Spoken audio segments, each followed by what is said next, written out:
What's up, guys? Welcome back to another episode of Romero Rambles, because I like to ramble. And of course, today we have um, the producer. Yes, I'm here. Oh, nice. She spoke up a little bit. Oh, so Oh, cute. nice, right? So I think today's topic's gonna be how the Yu-Gi-Oh market and the Pokemon market are like vastly different, and as much as I love Yu-Gi-Oh and everything, I don't think it will ever reach the heights of Pokemon in the market. So I have a couple like right off the top of my head reasons why. Um, Mainly because Yu-Gi-Oh is a competitive card game. I understand that Pokemon also is a competitive card game, right? Pokemon cards, they're not just shiny things to look at. If you read the text, they do stuff. So the thing about Pokemon and Yu-Gi-Oh, I think at the end of the day is Pokemon's competitive scene sees rotation every I think every 6 months, right? Every 3 sets, they have a rotation system, just like Magic. But Yu-Gi-Oh doesn't have that. Yu-Gi-Oh is from day one printing to present day. Everything's legal unless it's on the ban list. That's really the only difference. I know Pokemon does have ban list for their modern sets. What's a ban list? Oh, ban list is a card will come out in a set and it's like too good. Like that card is just like really good. So they have to make a list of saying you can't play this card. It's illegal because it's too good. So they have that. And then for Yu-Gi-Oh, I know they have it's a banned, semi, and limited. So it's like you can only use one copy of one card. You can only use two copies of that card, or it's just banned outright. So that's what ban list is. Does Yugo have that? Yu-Gi-Oh does have that.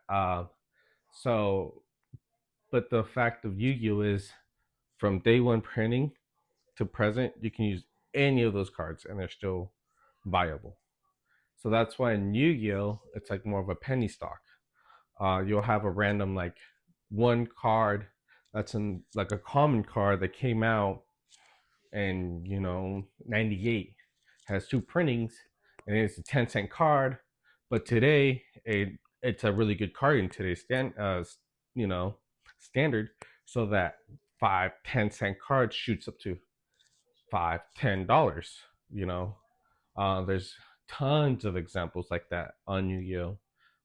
One of my best ones was Gamma was a hand trap, and you needed Psychic Driver, which was a normal vanilla card, but only came out, and at the time only had one printing. It was a rare. So I went to the shop and I bought all of these drivers at 10 cents a piece, right? So I bought, I think all the drivers he had, I think it was 12 of them. So I was like, at 10 cents a piece, I mean, that's dollar 20, I think, dollar, like less than $2 for everything.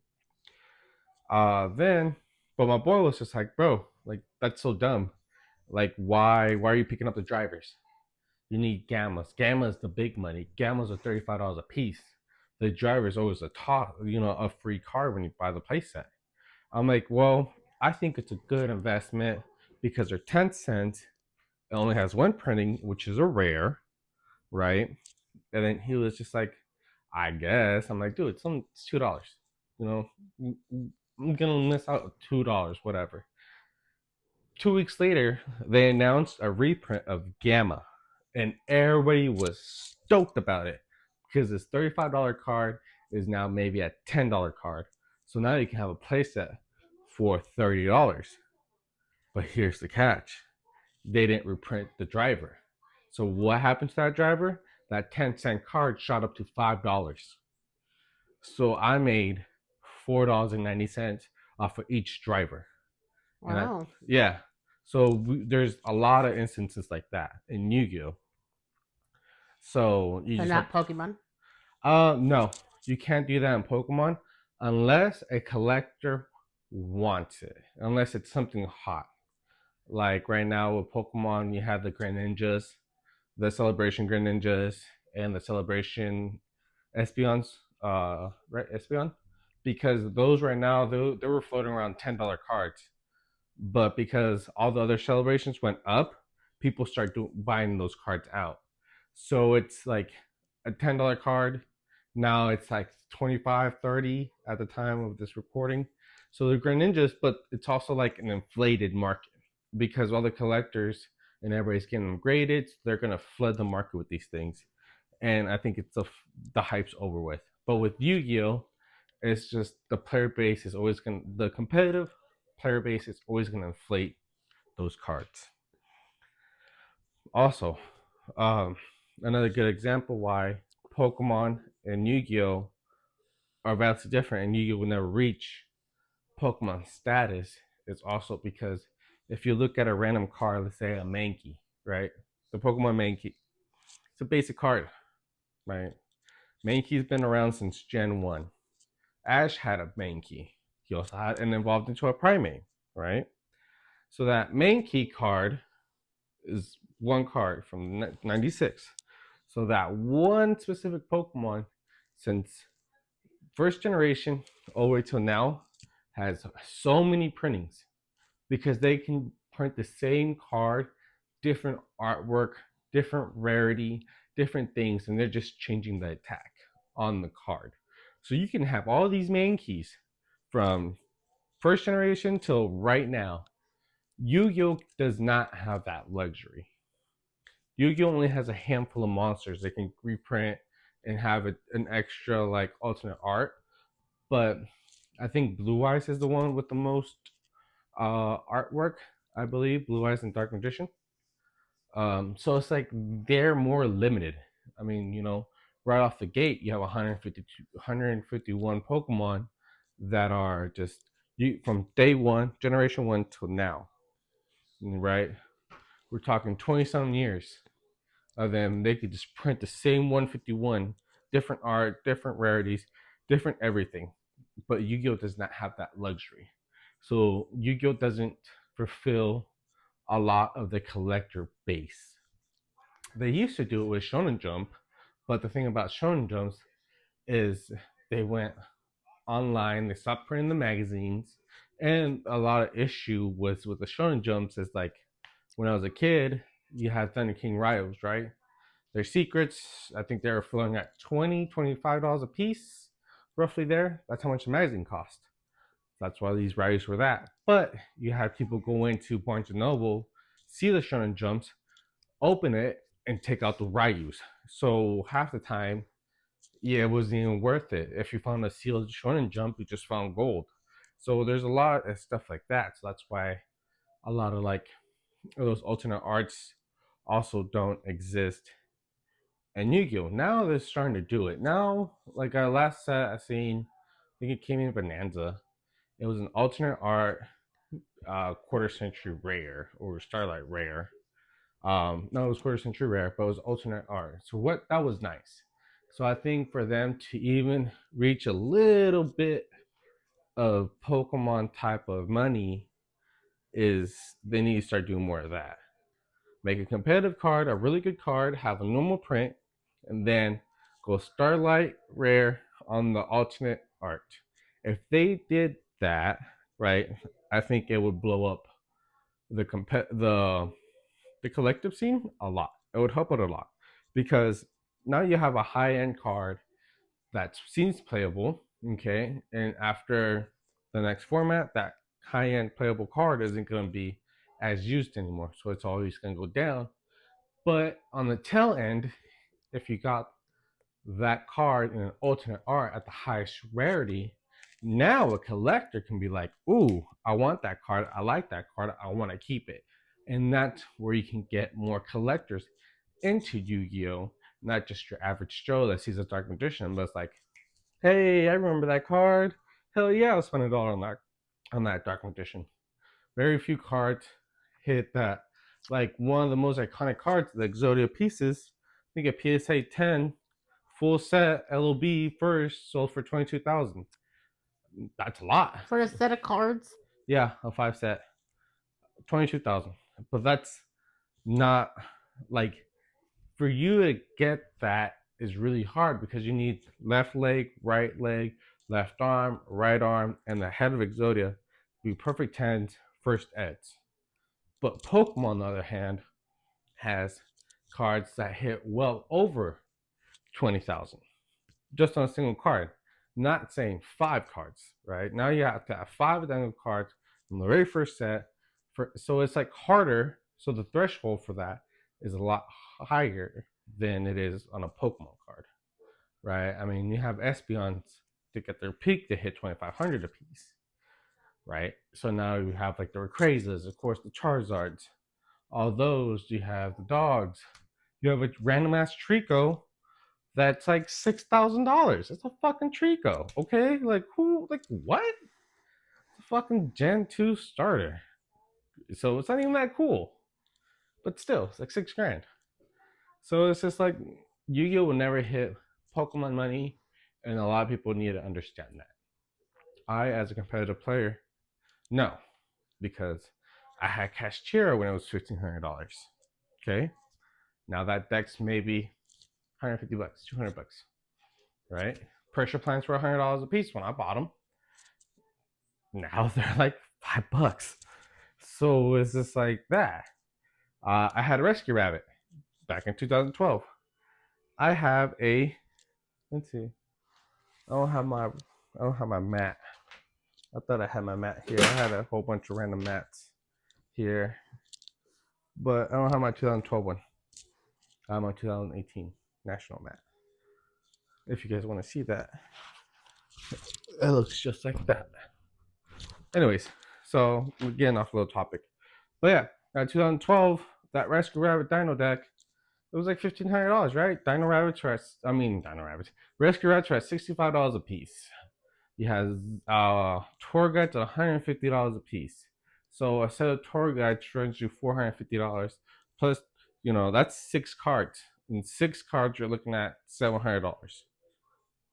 So you have what, 34 left to make it. Guavas were at, I think, at $10 a piece. 3 of those. Lance, Forbidden Lance, those were $18. I think $20 for the super, $10 or $15 for the common, I believe. So you had 2 or 3 of those macros, ultra macros, unless you went to CP. No, micro didn't come in CP. You had super macros. You had Dokas, Logias. Logias were $20 a piece. Dokas were $80 a piece. You needed at least 2 Dokas and 2 Logias. So alone, just on the Dokas and Logias, it's already $200 on 4 cards. On top of the tour guides, on top of the rescue ads, on top of everything. So that deck was $1,500, right?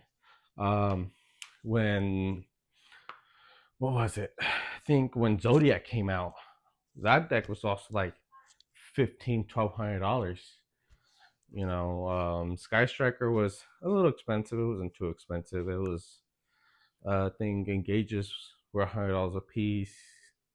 Widow Anchors were, I think, $25 a piece. I think that was it for those cards, really, because everything jamming waves, I think, was like $5. Shark cannons were like $2, stuff like that. So like, use only expensive at competitive levels. All those decks, all those cards I just mentioned now, you buy that whole deck for like $10, right? All those decks I just said that hit thousands of dollars, are like 10, 15, $20 now. Because of reprints. They have no way to collectability. Sure, you get an original pack for a stat rescue of it. Shit's like $8. It's way cheaper than 65 a piece. I'll tell you what. Now you have a higher rarity Lancius and stuff like that, which is cool, I guess. Yes, collector rare Guivas. Those are cool, I guess. But with Pokemon, if it doesn't see playing competitive, that's okay. Because there's collectors. And those collectors are what really drives the market. That's why Yu-Gi-Oh! You can walk into any store, any locals. If they sell Yu-Gi-Oh!, it's there. Yu-Gi-Oh has products sitting on the shelf 6, 7 years old because no one wants it.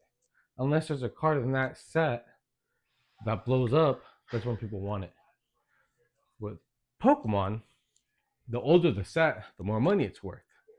You know, Magic is the same way. Yu-Gi-Oh is the only one that does not do that because there's no collectability of it.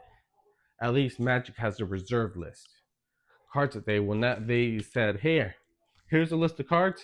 We're never going to reprint them. And here it is. If Yu-Gi-Oh even did a reserve list, that would be mad insane.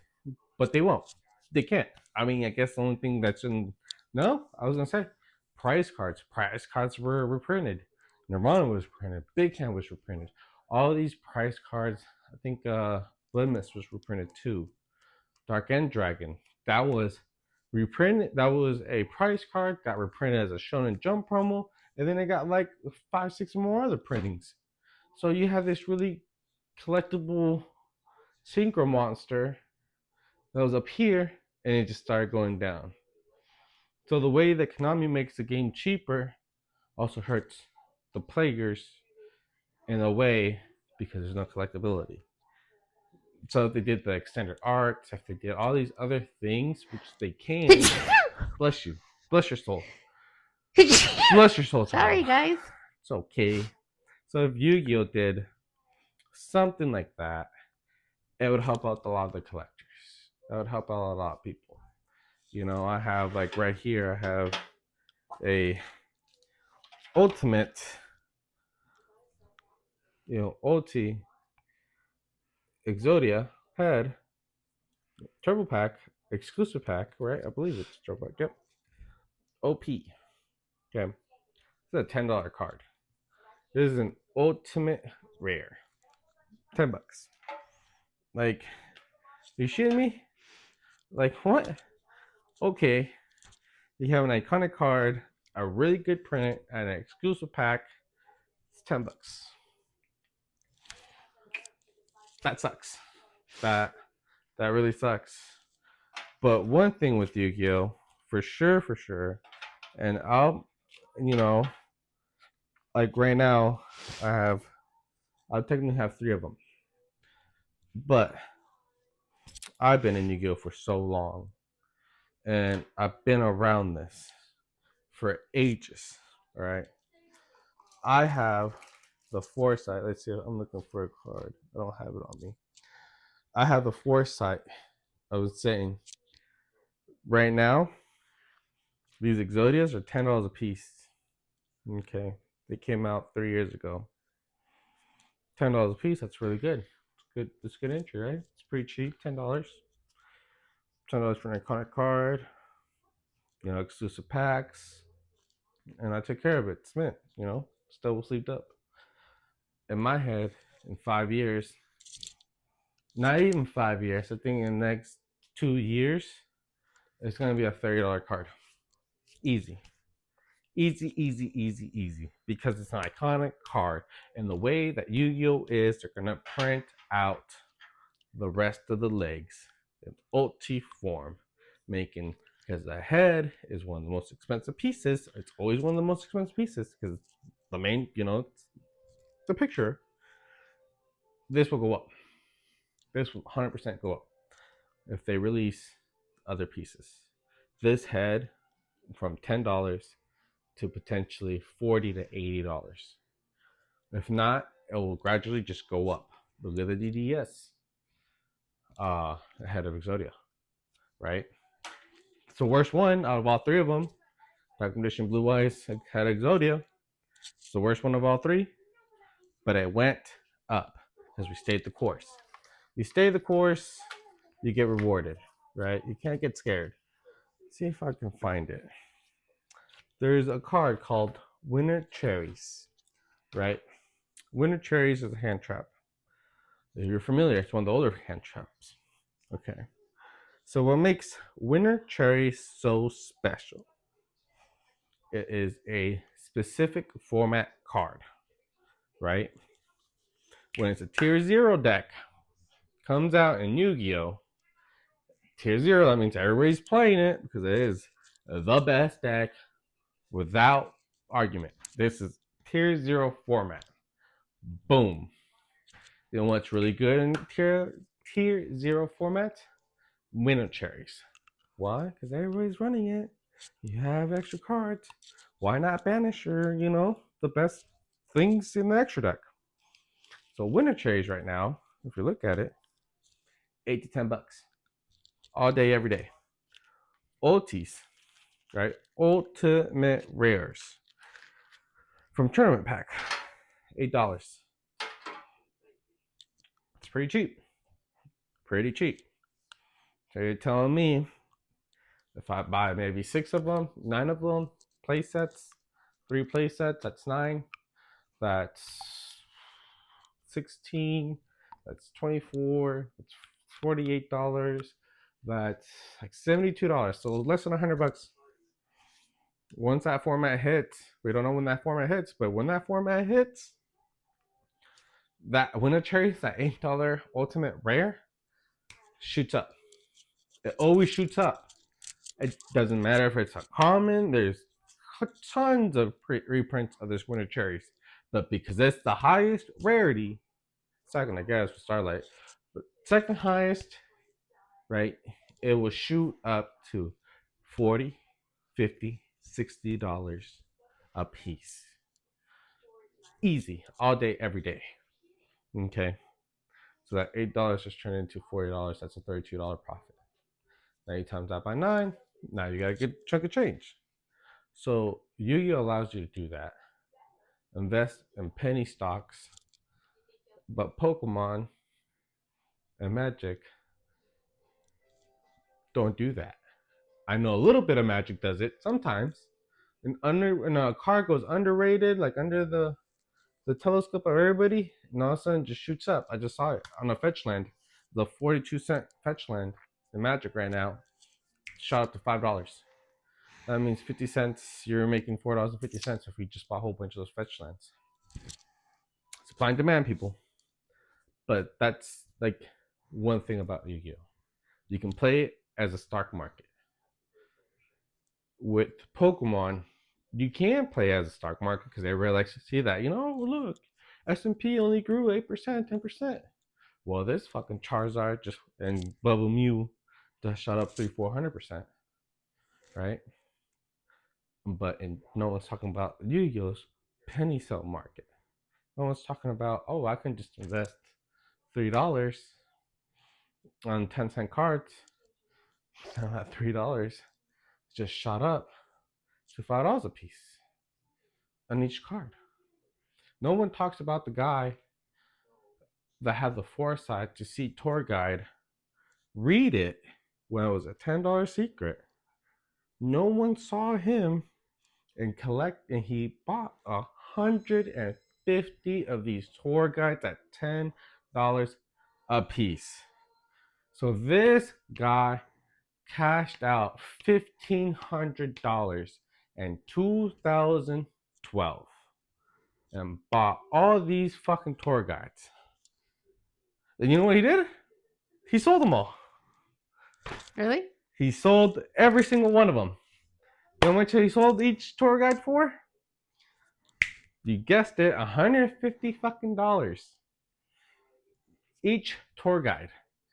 So that means he spent $30 on a play set, and he made $450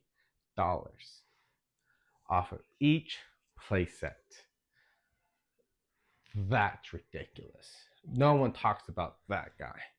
No one talks about the time that Stolen Judgment was on the ban list. And I saw it, and I was like, Solemn's not great. It's a good card. It's not ban worthy. No one saw that. I went to all my locals, went to regionals. Give me Solemns, commons, ghost rares, everything, ultra, supers. Give me all your Solemns. I was buying everybody's Solemns. Pennies on a dollar. I think a ghost rare fucking Solem at the time because it was banned $8, $7, right? What happened? Next ban list came out. Solem got They're like, solemn, unlimited. You can use 3 of these motherfuckers. And I said, son of a bitch, I did it again. I did it again. I I remember I went to locals and everybody's like, I need Solums. I'm like, whoo, guess who has Solums, baby? Oh, remember that Solum you sold me for fucking $4? $15. It's an ultra first ed, buddy. That's why I gave you $4 for it 2 weeks ago. Now you're gonna give me 15. So I bought your card. I'm selling it back to you for $11 on profit. No one talks about that, you know. So there is money to be made in Yu-Gi-Oh, but it's not in the collector market like Pokemon. It's more stocks, more volatile. You have to know the game. You have to have the foresight. So I think that's really what the main differences in Yu-Gi-Oh's and the market. At the end of the day, collect whatever you want to collect, you know, but just remember you're going into 2 different markets, with Pokemon and Yu-Gi-Oh. Yu-Gi-Oh, there's a chance you buy 100 of these copies of these cards, 10 cents. They're going to shoot up $3, $15, $50. I've seen a couple of those. You're making a lot of money. Maybe they never come off the list and you just spent $100 for no reason. Pokemon, they go up, they go down. A lot of modern people are moving to more vintage stuff because the market for vintage goes like this, right? Modern stuff goes woo, woo, woo for modern Pokemon. I'm in this world. I see these guys. I talk to them. A lot of these guys are my friends. I'm a vendor. I know guys that vend super high end, low end stuff, everything between. And I listen to them talk. I listen to them. I walk around and I look at their cases. So that's how they do it. But Yu-Gi-Oh, we're into penny stocks. I hope you learned something. If you agreed, you disagreed, appreciate you watching. Also, comment a topic because we're running out of ideas over here. This shit's hard, right? Thank you.